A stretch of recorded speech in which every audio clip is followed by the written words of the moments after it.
mula sa mga anak ni Bobby. Si Zacarias na anak ni Bebay,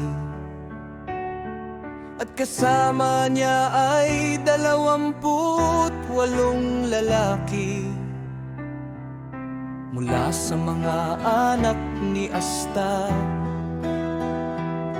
si Juan na anak ni Akatan, at kasama niya ay 110 lalaki.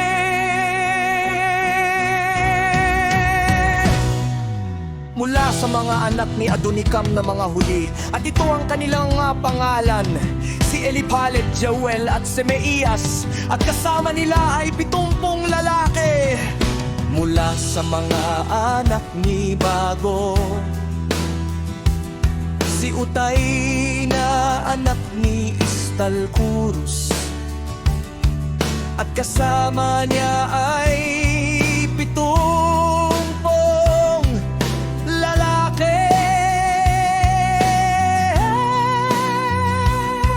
At tinipon ko sila sa ilog na tinatawag na teras, kung saan kami nagtayo ng aming mga tolda ng 3 araw. At saka ko sila sinuri, ngunit nang wala akong matagpo ang sinuman sa mga pari at mga Levita, ako'y nagsugo kay Eleazar, at kay Iduel, at kay Masman, at kay Alnatan, at kay Mamahias, at kay Juribas, at kay Natan, kay Enatan, kay Zacarias, at kay Mosulamon na mga pangunahing lalaki at mga talumpasa. At iniutos ko sa kanila na sila'y pumunta kay Sadeus na pinuno na nasa puok ng ingatang yaman.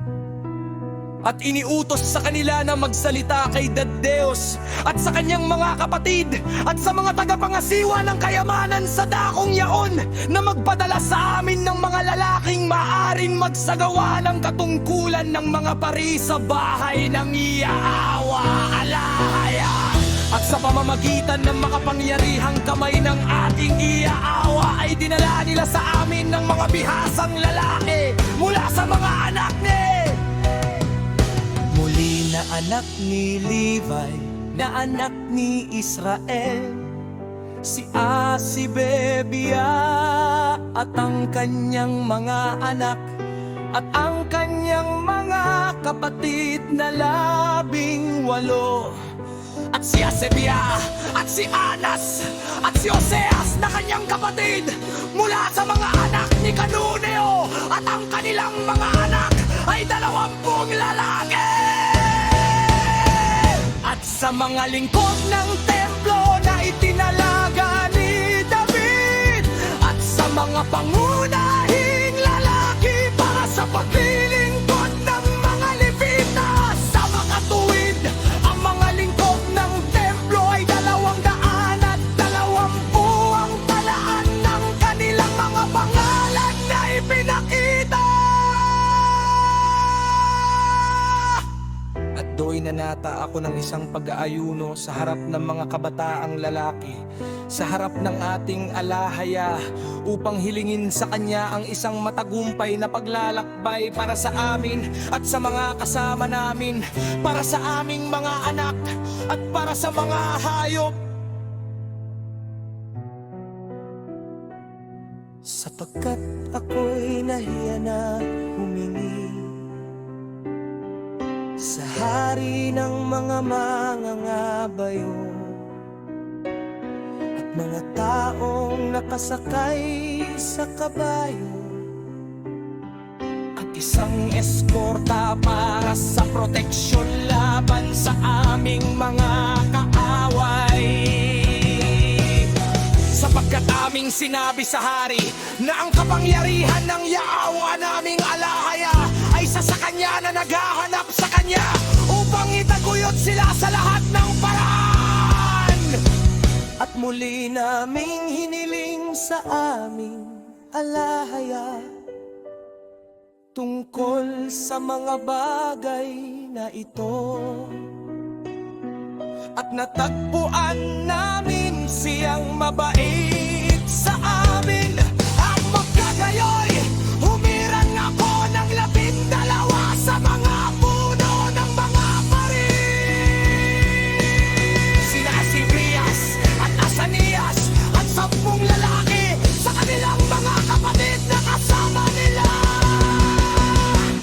Tinimbang ko sa kaislang ginto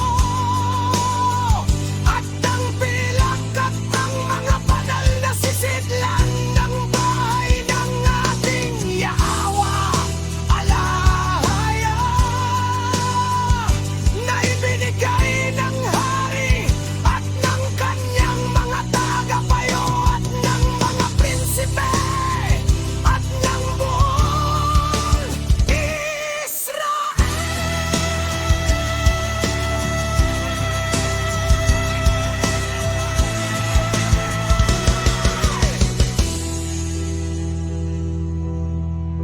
At ng aking matimbang iyon, aking ipinagkatiwala sa kanila ang 600 at 50 talentong pilak at mga sisidlang pilak na 100 talento at 100 talento.